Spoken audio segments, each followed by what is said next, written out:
At my mother-in-law's birthday dinner in Rome, my seat was missing. My husband chuckled, "Oops, guess we miscounted." As the family laughed, I calmly said, "Seems I'm not family," and walked out. 30 minutes later, they discovered I'd canceled the entire event. Venue, catering, everything. Their faces turned ghostly white. "Seems I'm not family," I said, my voice steady, despite the earthquake happening inside my chest. The words hung in the air of that exclusive Roman restaurant as 12 pairs of eyes stared back at me with expressions ranging from shock to poorly concealed satisfaction. My husband Sean's light chuckle as he'd said, "Oops, guess we miscounted," still echoed in my ears as I turned and walked away from the table where there was no chair for me. The humiliation burned through my veins as I exited the restaurant, but not a single tear fell. Instead, I felt an eerie calm take over as I pulled out my phone and opened the event management app I built my career on. I had 30 minutes before they'd realize what I was doing, and that was more than enough time. Before we begin, I want to take a moment to thank each of you for being part of this incredible journey. Sometimes the most powerful moments come when we finally recognize our worth. If you've ever felt like an outsider looking in, this story might resonate with you. Before we witness Anna's journey from Boston's premier event planner to a woman reclaiming her dignity in Rome, hit subscribe to join our community of readers who appreciate stories of self-discovery and unexpected strength. Now, let's step behind the curtain of a marriage built on appearances. My name is Anna Morgan Caldwell. 5 years ago, Sean Caldwell, the founder of Elite Affairs, Boston's most sought-after event planning company. I'd built my business from the ground up after putting myself through business school. Every elegant gala, every perfectly executed corporate gathering, every society wedding in Boston had my invisible fingerprints all over it. My reputation for discretion, attention to detail, and ability to pull off the impossible had made me the go-to planner for the city's elite. That's how I met Sean Caldwell at the charity gala I organized for the Boston Children's Hospital. Tall, with a perfectly coiffed dark hair and a smile that crinkled the corners of his eyes, Sean had the easy confidence of someone who'd never worried about money. He was charming in that way of men born into pruvage, but there was something genuine in his interest in my work. "So you're the wizard behind all this?" he asked, gesturing to the transformed ballroom of the Four Seasons. "My mother has been trying to figure out who to hire for her charity function next month. I think I just found her answer." One job led to another, and soon I was regularly planning events for the Caldwell family. The Caldwells were Boston aristocracy, with old money that traced back to shipping and railroads. They had that particular brand of wealth that didn't need to show off. It was evident in the settled quality of everything they owned, the ease with which they navigated their world. Our romance began 6 months after I started working for his family. Sean pursued me with the same determination he brought to his work at the family's investment firm. There were warning signs, of course. The way his mother Eleanor looked at me with barely concealed disapproval when Sean first introduced me as more than his event planner. The casual comments about my humble beginnings. The surprising people's voices when they discovered I was dating a Caldwell. "You've done well for yourself," Eleanor had said during our first dinner together as a couple, her smile not reaching her eyes. Self-made success is so American. I ignored these signs because I was falling in love with Sean. He seemed different from his family, more open-minded, less concerned with lineage and status. When he proposed 11 months after our first date, I said yes, despite the nagging feeling that I was entering a world that would never truly accept me.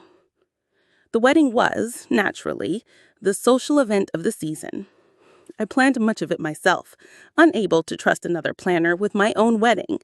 Eleanor had opinions about everything.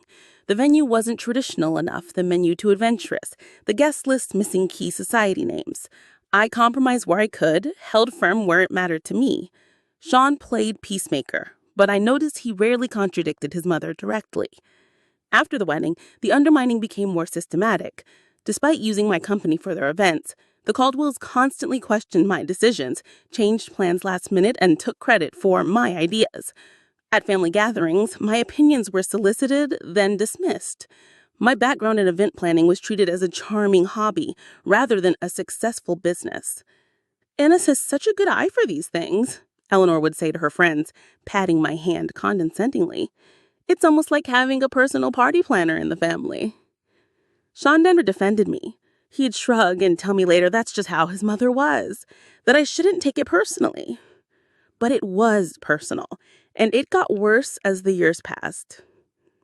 The opportunity to plan Eleanor's 70th birthday in Rome should have been my crowning achievement.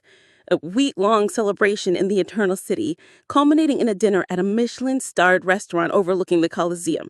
I threw myself into creating the perfect event, leveraging every contact I had in the industry. It was during this planning that I discovered the first cracks in the Caldwell facade. The deposits for venues were delayed. Vendors called, asking about payments. When I mentioned it to Sean, he brushed it off, saying the family accountant was just being cautious with international transfers. But I saw the statements, accidentally left open on his laptop. Investments gone bad, properties mortgaged to the hilt, lines of credit maxed out. The Caldwell fortune was dwindling fast. Still, I kept planning, using my own company's credit line to secure deposits when needed. I told myself it was temporary, that Sean would explain everything once the birthday celebration was behind us. Then came the morning of our flight to Rome. Sean was in the shower when his phone pinged with a message. I never checked his phone. I'd always respected his privacy. But something made me look that morning. The message preview from V was clear on his screen. Can't wait to see you in Rome. Have you told her yet? My fingers moved without conscious thought, opening the message thread with Vanessa Hughes, Sean's college girlfriend, the woman his parents had always adored, the woman they had expected him to marry before he met me. The messages went back months. Plans made, a future discussed, and yes, a baby. Their baby, due in 4 months. I took screenshots, forwarded them to myself, then deleted the evidence from his phone. I packed my bags, plastered on a smile, and boarded the flight to Rome with my husband and his family. Now standing outside that restaurant in Rome, I made my choice. I wouldn't confront Sean before the dinner. I would let events unfold. And when they did, I would be ready.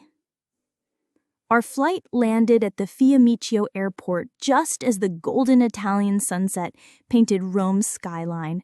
I'd arranged private transportation for the entire Caldwell entourage.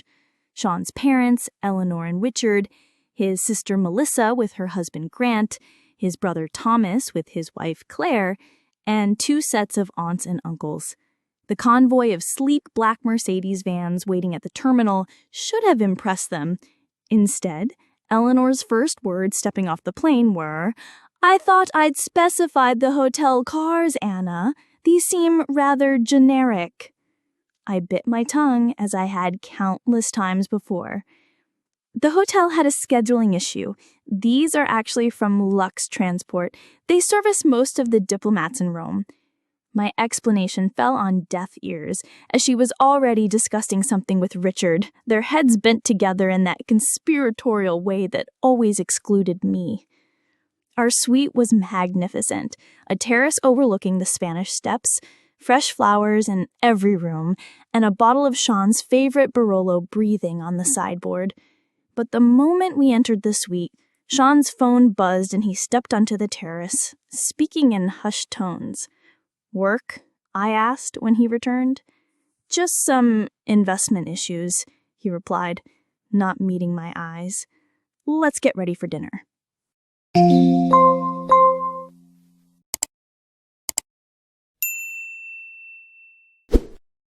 The welcome dinner I'd planned at a charming trattoria in Trastevere became the first clear sign of my exclusion.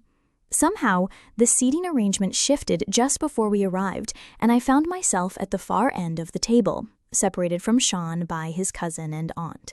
Throughout the meal, inside jokes flew across the table, stories of previous family trips to Italy from which I had been absent.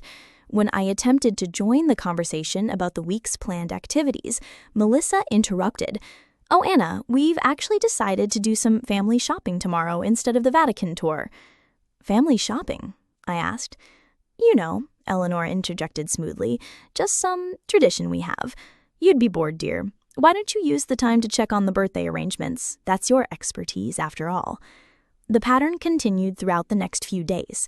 I'd wake to find Sean already gone, a hastily scribbled note about meeting his father for breakfast. The family would disappear for hours on impromptu excursions that somehow everyone knew about except me. Whispered conversations in corners of the hotel lobby abruptly stopped when I approached. Dinner reservations mysteriously changed to accommodate old friends who happened to be in Rome, friends who looked at me with barely disguised curiosity, as if assessing how I was handling what was coming. On the third morning, opportunity presented itself when Sean rushed to meet his brother, leaving his briefcase unlocked. The documents inside confirmed my worst fears. Draft separation papers prepared by the Caldwell family attorney, dated 2 months earlier. A proposed settlement offering a pittance compared to what I was entitled to. And, most damningly, a script. An actual script outlining how Sean would announce our impending divorce at his mother's birthday dinner, presenting it as a mutual decision reached amicably. My hands trembled as I photographed each page with my phone. There it was, in black and white, the perfect stage-managed exit of the unsuitable wife, timed for maximum public impact, yet minimum social embarrassment for the Caldwells. Eleanor's birthday wasn't just a celebration. It was to be my funeral as a Caldwell. Instead of confronting Sean, I channeled my anger into methodical documentation. Each day I made excuses to return to our suite alone, searching for more evidence. I found bank statements showing massive withdrawals to offshore accounts, email printouts discussing the liquidation of assets before the situation becomes public, and a handwritten note from Eleanor to Sean. Once this unpleasantness with Anna is behind us, Vanessa will be welcomed back properly. My professional mask remained firmly in place as I continued overseeing the birthday preparations. I confirmed floral arrangements, met with the restaurant manager, approved the custom menu cards, all while collecting digital breadcrumbs of the Caldwell's financial house of cards. When anyone asked why I seemed distracted, I blamed last-minute event details. In reality, I was building my arsenal. The morning of Eleanor's birthday dawned bright and clear. I woke early, slipping out of bed without disturbing Sean. The day's schedule was packed: a private morning tour of the Borghese Gallery, lunch at a vineyard outside the city, then returning to the hotel to prepare for the evening's grand dinner. As the event planner, I needed to arrive at the restaurant early to ensure everything was perfect. I was in the hotel's business center printing final confirmations when I overheard Eleanor's voice from the adjacent concierge desk. The dividing wall was thin, and her imperious tone carried clearly. There will be 12 seats, not 13. I don't care what the original reservation says. The seating chart I sent is final. A pause. Then, no, that won't be a problem. The arrangement has been discussed with my son. His wife will not be staying for the dinner. A family matter, you understand. No need for questions when she leaves. My blood turned to ice as the pieces clicked into place. The missing seat wasn't an oversight or last-minute adjustment. It was the centerpiece of their plan, a public humiliation designed to make my exit look like my choice rather than their orchestration. I closed my laptop, gathered my papers, and walked to the elevator with measured steps. Inside, I pulled out my phone and began making a new set of arrangements. If the Caldwells wanted a memorable birthday dinner, I would ensure it was unforgettable, just not in the way they had planned. I arrived at La Pergola restaurant an hour before the other guests, as any good event planner would be. The rooftop venue offered a breathtaking panoramic view of the Colosseum bathed in the amber glow of sunset. I personally inspected every detail, from the hand-calligraphied place cards to the arrangement of Eleanor's favorite white peonies and roses. The champagne was chilling, the 7-course tasting menu confirmed, and the 3-tiered birthday cake was a masterpiece of Italian craftsmanship. "Is everything to your satisfaction, Signora Caldwell?" asked Marco, the maitre d'. "Perfect," I replied, knowing it would be the last event I would plan for the Caldwells. Despite everything, my professional pride demanded nothing less than excellence. I returned to the hotel to change into the midnight blue Valentino gown I'd purchased specifically for tonight. As I applied my makeup with steady hands, I studied my reflection. 5 years of trying to fit into a world that was determined to reject had taken its toll. but not in the way the Caldwells might have hoped. Instead of breaking me, they had hardened my resolve. The Caldwell family had arranged to meet in the hotel lobby before departing together for the restaurant. I arrived precisely on time to find them all waiting. Eleanor, resplendent in vintage Chanel, her diamond necklace catching the light. Sean's eyes widened slightly when he saw me, perhaps remembering what had attracted me to him in the first place, or perhaps calculating how soon he could be free of me. "Anna, darling, you look lovely," Eleanor said, air-kissing near my cheeks. "We're just waiting for the cars." The drive to the restaurant was short, filled with artificial chatter about the day's activities from which I'd been excluded. As we ascended in the elevator to the rooftop, Sean placed his hand at the small of my back, a gesture that once felt intimate but now seemed performative for the benefit of the elevator attendant. The doors opened to reveal the stunning terrace I had designed, transformed into an elegant dining space under the stars. The Colosseum stood illuminated against the night sky, a testament to both grandeur and the inevitable fall of empires. How fitting. Eleanor entered first, greeted with enthusiastic applause from waiting family members. One by one, everyone moved toward the large round table I had specified, a table that should have seated 13. I followed behind Sean, who moved purposefully toward his assigned seat next to his mother. I approached the spot where my place card should have been, only to find nothing. No chair, no place setting, no acknowledgement that I existed. For a moment, I stood frozen, the perfect tableau of confusion. Around me, conversations continued as everyone settled into their seats, studiously avoiding my gaze. The waitstaff, who had confirmed the seating with me just hours earlier, looked uncomfortable but remained silent. "Is something wrong?" Eleanor asked innocently, her voice carrying just enough to draw everyone's attention. "There seems to be a mistake," I said, my voice calmer than I felt. "My place setting is missing." The meticulously choreographed scene unfolded exactly as they had planned. Furrowed brows, exchanged glances, Sean half rising from his chair, a performance of concern that never reached his eyes. "That's odd," Melissa said, examining the table. "Did someone count wrong?" Richard cleared his throat. Perhaps there was a miscommunication with the restaurant staff. Then came Sean's line, delivered with a practiced casualness that made my skin crawl. He chuckled, actually chuckled, and said, "Oops, guess we miscounted." The family laughed, not raucously, that would be too obvious, but with the gentle amusement of people sharing an inside joke. In that moment, I saw it all with perfect clarity. The calculated humiliation, the public setting chosen to prevent a scene, the groundwork for stories they would tell later about poor Anna who couldn't handle the pressure of Caldwell family life. My gaze moved slowly around the table, taking in each face. Eleanor, triumphant behind her birthday smile, Richard, uncomfortable but complicit, Melissa and Thomas enjoying the spectacle, their spouses aware enough of the cruelty to look slightly ashamed, but not enough to object, and Sean, my husband, the man who had once promised to stand by me against the world, watching me with detached curiosity like a scientist observing an experiment. I could have created a scene. I could have demanded a chair, exposed their plan in front of the waitstaff, made the kind of public display that would live in family lore for generations. That's what they expected, what they had prepared for.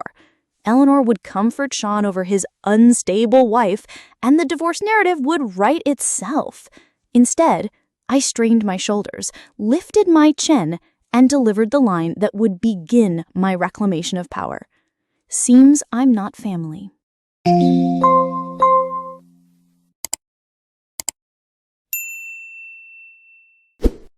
Four words, simple, devastating in their truth. The smiles faltered. Sean's expression shifted from smugness to uncertainty. I had departed from their script. "I'll see myself out," I added, turning away with the dignity that had been my armor throughout my marriage. "Anna, don't be dramatic," Sean called after me, another line from their playbook. "We can fix this."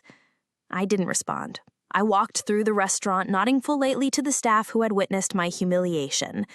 In the elevator, I finally allowed myself a deep breath, then another. by the time I reached the street, my hands had stopped shaking. A small cafe across from the restaurant offered the perfect vantage point.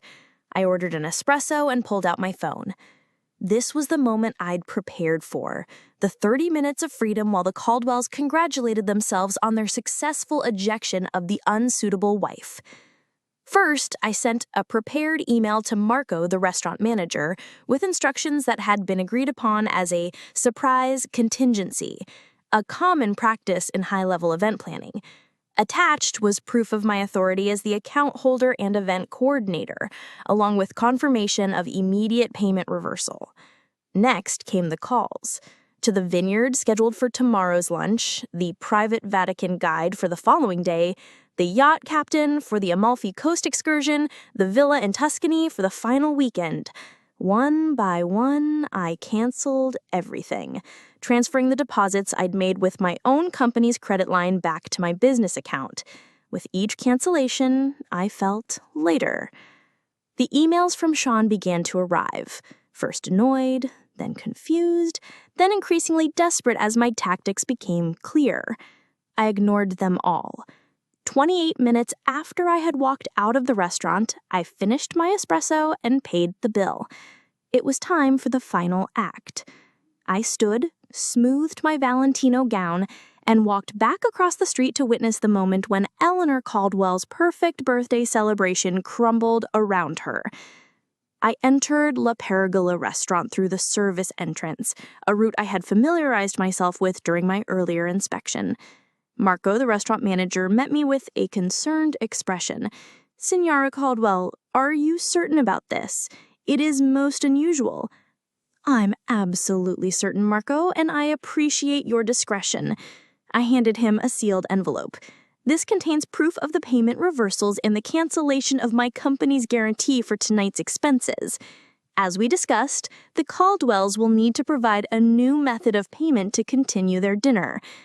Marco nodded solemnly. In the events world, relationships were everything. I had worked with Marcos on 3 previous occasions for other Boston clients visiting Rome. He owed me favors, and while he might find my request peculiar, professional courtesy dictated he comply. "When should I inform them?" he asked. "I'll text you in 5 minutes. I'd like to observe from somewhere discreet." He guided me to a small alcove near the kitchen entrance with a perfect view of the Caldwell table. They were in the middle of toasting Eleanor, champagne flutes raised high, faces glowing with self-satisfaction. The first course had just been served, the imported Osetra caviar that Eleanor had specifically requested. It had been almost too easy to dismantle Eleanor's birthday week. Most high-end vendors in the hospitality industry operate in a network of mutual trust and references. As the event planner who had made all the arrangements and whose company credit lines secured the deposits, I had the authority to make changes.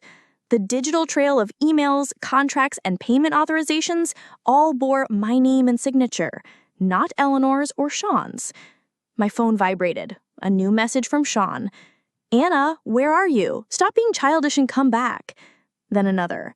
"Mother is upset. You're embarrassing yourself." I didn't respond. Instead, I texted Carmen at the villa in Borgo Santo Pietro, where the family was scheduled to stay for the Tuscany leg of the trip. Carmen confirmed the cancellation and wished me well, adding that my substantial tip to her staff would be refunded separately to my business account. My phone vibrated again with messages from Sean, now arriving in rapid succession. "Anna, the hotel just called. They said a reservation for tomorrow night is canceled. What are you doing, Anna? This is ridiculous. Call me immediately. This is not funny. Fix this, now." I texted Marco, "You may proceed." From my hidden vantage point, I watched as Marco approached the table with 2 other staff members. He leaned down to speak quietly to Richard, who was seated at the head of the table, opposite Eleanor. The family continued eating, initially paying little attention to the disruption. Richard's expression changed, first from polite interest to confusion, then alarm. He pulled out his wallet, speaking more animatedly to Marco. The manager shook his head apologetically, showing him something on a tablet. By now, the entire table had noticed the disruption. Eleanor set down her fork, her regal posture betraying the first hints of tension. Sean was staring at his phone, presumably reading my latest text explaining exactly what I had done. All deposits have been returned to my company account. All arrangements for the week canceled. Your financial issues are about to become very public. Enjoy your caviar. The scene unfolded like a perfectly choreographed ballet of chaos. Richard stood, his face flushed with anger or embarrassment, perhaps both. Eleanor's hand flew to her diamond necklace, clutching it as if for support. Melissa was frantically whispering to her husband. Thomas pulled out his phone, presumably trying to verify what was happening. And Sean. Sean sat frozen, his face drained of color. Unlike the others, he understood the full implications. He knew what I had discovered about their finances. He knew what would happen if his mother's society friends learned that the Caldwells could no longer cover a dinner bill, let alone maintain their lavish lifestyle. My phone rang. Sean, calling now, not texting. I declined the call and watched as he stood abruptly from the table, nearly knocking over his chair as he stepped away to try again. This time, I answered. "Anna?" he hissed, his voice a mixture of fury and panic. "What the hell do you think you're doing?" "Seems I'm not family, so I'm not responsible for family celebrations. You need to fix this right now. Do you have any idea how humiliating this is for my mother, for all of us?" "I have exactly the idea, Sean. That was the point." "Where are you?" His voice changed, desperation creeping in. "We need to talk. I can explain. About Vanessa, about everything." "I'm sure you can. The problem is, I've seen the financial statements, Sean. I've seen the emails. I know the Caldwell empire is crumbling. And I know you've been hiding assets offshore before filing for divorce." His sharp intake of breath confirmed what I already knew. He never expected me to discover these things. He had underestimated me, just as his family had from the beginning. "Those were private." "Yes, they were, just like the text messages from Vanessa about the baby, just like the script for announcing our divorce at your mother's birthday dinner, just like the seating arrangement deliberately excluding me." Silence on the line.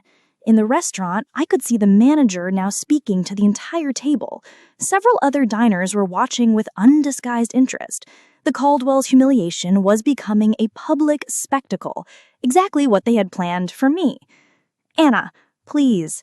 Sean's voice had lost all its aristocratic confidence. "You don't understand what this will do to us." "I understand perfectly. That's why I did it." "We can work this out. Come back to the hotel. I'll meet you there in 20 minutes. "No, Sean, I don't think we can work this out." I ended the call and stepped out from my hiding place. It was time for my final appearance as a Caldwell. As I approached the table, 12 pairs of eyes turned to me, some angry, some fearful, all disbelieving. Eleanor spoke first, her voice shaking with fury. "How dare you ruin my birthday?" I smiled, feeling a strange sense of calm. I learned from the best, after all. Isn't this exactly what you planned for me? A public humiliation, an orchestrated exit? The only difference is I changed the ending. Richard stood. "This is outrageous. You had no right." "I had every right," I interrupted. Every contract, every reservation, every arrangement was in my name or my company's name. I simply adjusted the plans. "You'll regret this," Melissa spat. "When Sean divorces you, you'll get nothing." "That's where you're wrong," I replied, looking directly at Sean. "I have copies of everything. The offshore accounts, the hidden assets, the fraudulent business dealings. I'm sure the IRS will find it all fascinating reading." Their faces turned ghostly white as the implications sank in. In that moment, I felt no triumph, no vindication, only a profound sense of liberation, as I turned and walked away from the Caldwell family for the last time. I left Italy the next morning, upgrading myself to first class on a direct flight to Boston using points I'd accumulated planning the Caldwells' previous vacations. The irony wasn't lost on me. Behind me, I left a family in crisis, their carefully constructed facade crumbling in real time. Through the hotel concierge, I learned that the Caldwells had paid for their dinner with Eleanor's vintage Bulgari bracelet as collateral until a wire transfer could be arranged. By morning, word had spread through Rome's high-end hospitality network that the illustrious American family was having payment difficulties. The remaining vendors I hadn't personally canceled began requesting upfront payments rather than promises. My phone was flooded with messages, some threatening, others pleading. I read them during my layover in London, sipping Earl Grey tea in the British Airways lounge. Richard, this is actionable. Our lawyers will be in touch. Melissa, you've made the biggest mistake of your life.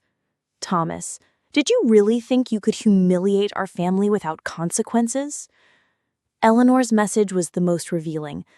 I always knew you were common. This vindictive display only proves what I've said from the beginning. But it was the succession of messages from Sean that told the real story of a family in freefall. First, you have no idea what you've done. My father had a minor heart episode. Is that what you wanted? Then, the Prescotts and Whitmore saw everything. Do you know what this means for our standing? Later, the hotel is demanding payment for the entire week up front. They say all guarantees have been canceled. And finally, please, Anna, I need to talk to you. It's about more than us now. I didn't respond to any of them. Instead, I forwarded the financial documents I'd gathered to my lawyer with instructions to hold them securely until needed.